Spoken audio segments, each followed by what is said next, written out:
Namaste and good morning. Welcome to the SolaAne.com Daily Brief, your daily dose of business news that matters. I'm your host Karan, and today is Tuesday, April 21st, 2026. The Sensex ripped 753 points higher, the rupee slipped past 93, trade talks in Washington hit day 2, and Nestle India just had its best quarter in 9 years. Let's dive in. First up, today's top headlines. Indian equities roared higher. The Sensex jumped 753 points to 79,273. The Nifty climbed 211 to 24,576, the biggest one-day gain in weeks, powered by FMCG, autos, and private banks on US-Iran ceasefire extension hopes and softening crude. But the rupee tells a different story. It opened at 93.12 and touched 93.36 intraday, its weakest zone in weeks, even as the RBI asked state oil refiners to cap spot dollar purchases. In Washington, day 2 of India-US bilateral trade agreement talks. Commerce Minister Piyush Goyal said Phase 1 is almost finalized, and Bloomberg reports India is pushing for preferential terms over Asian rivals. And Nestle India delivered its strongest quarter in 9 years, profit up 26% to 1,014 crore and a 5 rupee final dividend. Stock hit a fresh record. Deep dive. 1. Q4 earnings tell 3 different stories. Let's take a deeper look at today's Q4 results, because 3 very different companies told 3 very different stories. Nestle India was the headline. Profit, 1,914 crore rupees, up 26% year-on-year. Revenue up 23% to 6,748 crore, the company's sharpest top-line jump in years. Board declared a 5 rupee final dividend, on top of the 7 rupee interim paid in February. Stock popped more than 6% intraday to an all-time high of 1,368 rupees. For FMCG vendors, packaging suppliers, and logistics MSMEs on Nestle's chain, this print is a green signal. Urban consumption is turning up faster than rural. HCL Technologies delivered a miss. Profit rose 4.2% to 4,488 crore, below the street's 4,716 crore estimate, and an interim dividend was announced for FY27.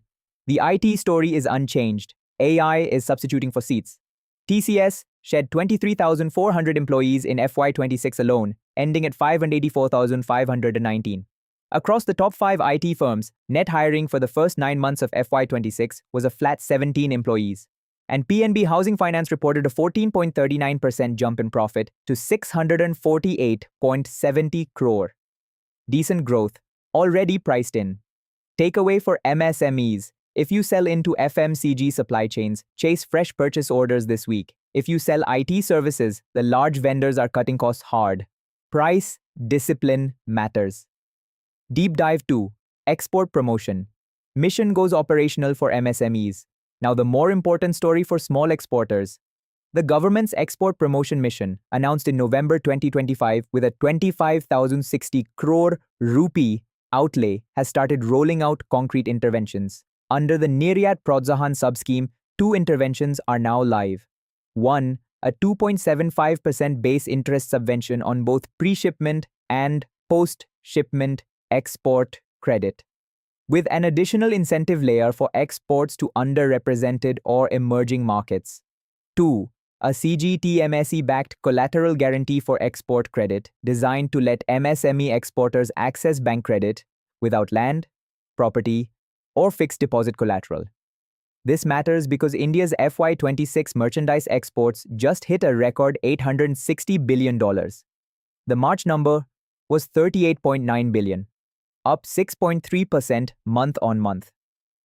Exports to the United States alone jumped 17.4% in March, driven by textiles, apparel, and high-end engineering components.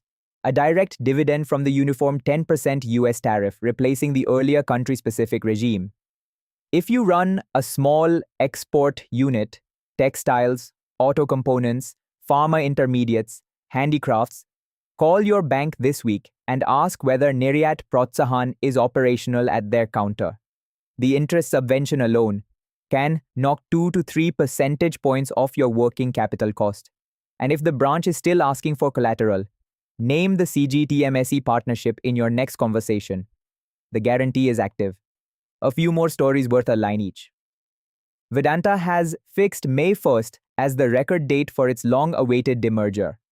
Shareholders get 1 share each in 4 new entities: aluminium, power, oil and gas, and iron and steel. The last date to qualify under T+1 settlement is April 29th. Stock hit a record on the news. JSW Steel and South Korea's POSCO signed a 50-50 joint venture today, with POSCO subscribing 508.8 crore rupees into Saffron Resources, a JSW subsidiary, to build a 6 million ton steel plant in Odisha on 887 acres. The deal is timed with the Korean president's India visit and will complete by December.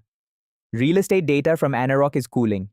Top 7 cities sold 101,675 homes in Q1 2026, down 7% quarter-on-quarter.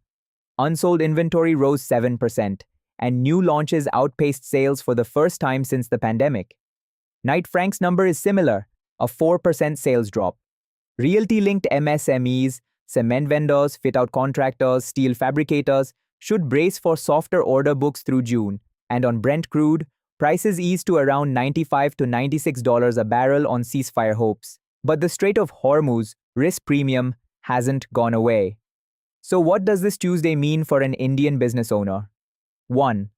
The rupee weakening past 93 despite a market rally tells you currency risk is structural, not sentimental.